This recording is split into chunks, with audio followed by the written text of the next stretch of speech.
Premtobre Kasee no so na head and apeni a wode Sutifi South District Social Welfare Department ano ewa afmantemo ya mata Irene Platt ene wo se yenuan masabe won wadi dem bi aban eboa wo mo ma won frige no mu ade no wo bewie akwabrane aton wo se saade no yade a ekosoro wo ho pa to mo be yan hye sebe yo mo behunu safo no nyina no wakasa oni Adom Kasee etoso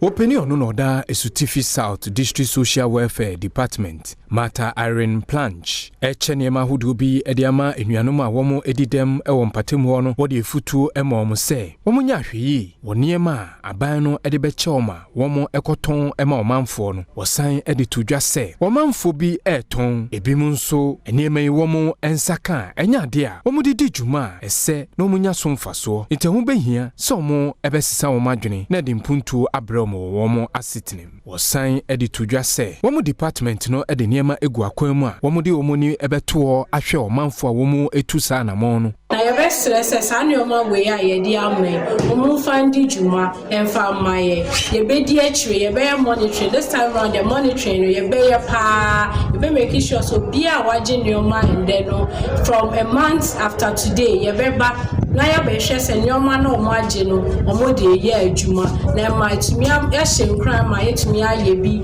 asan ya ma afofra omo no nsanyanka omo nioma. District Chief Executive for Sutifi South Robert Jumo Mensa a ode achede ema anuanom a womo edidem yi enso nsem ode tudwen omode hye ba se PWD fosika yemfasika chiwo masane fantoto ne if 2017 the decide you may fan say osome Nigeria yedi ebu kontana nipa omusa ka be 500 yetimi ba prokohwe wo okoba bi te sa kire nsua okoba bi te sa krakrumu a media wo mu de sa program na ye anosh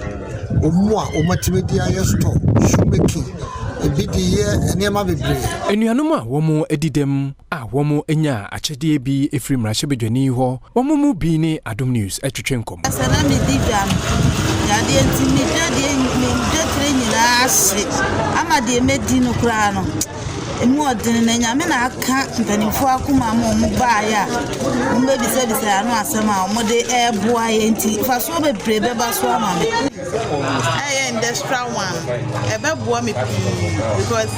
na san na me wi adwuma na medwene ho kwan me faso a menya machine me de be ya adwuma me de mpanimfo asepa se mo de yakwa adwuma o ma ya de kese wi ade ama